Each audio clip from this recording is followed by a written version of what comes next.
ছোটবেলায় সবাই পুতুল খেলেন না? পুতুল পুতুল খেলা এটা।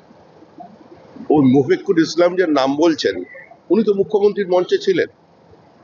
আসল বিষয়টা কোনো ব্যক্তির নয়, বিষয়টা হলো একটা নির্দিষ্ট রাজনৈতিক ভাবনার কর্মসূচির অনুমোদন এবং অনুপ্রেরণা। আজকে মুখ্যমন্ত্রী যে পরিস্থিতি রাজ্যে তৈরি করেছেন, সমাজকে যেভাবে তিনি ধর্মের নামে ভেঙেছেন, মৌলবাদের কাছে আত্মসমর্পণ করেছেন, র্যাডিকালাইজদের প্রশ্রয় দিয়েছেন, তার কারণেই এ রাজ্যে আজকে হুমায়ুন, মিম, এইসব ইসলাম এরা আসতে সাহস পাচ্ছে। এরাই তৃণমূল, আর তৃণমূলই এরা।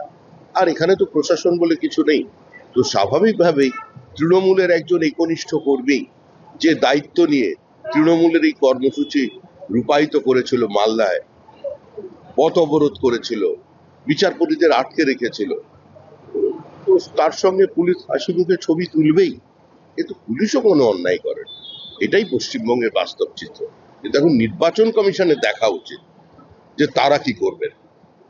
যদি সুপ্রিম কোর্টের নির্দেশে এই প্রক্রিয়ায় বিচারপতিরা অংশগ্রহণ করলে 15 ঘন্টা তাদের বন্দি থাকতে হয়, তাদের গাড়ির ওপরে পাথর পড়ে, কাঁচ ভাঙে, তাহলে সাধারণ রাজনৈতিক দলের বিরোধী অবস্থানে থেকে যারা BLA 2 ছিলেন বিজেপির, তারা কি পরিস্থিতির মধ্যে দিয়ে গেছে সেটা সহজেই অনুমেয়। এ রাজ্যে আইনের শাসন নেই।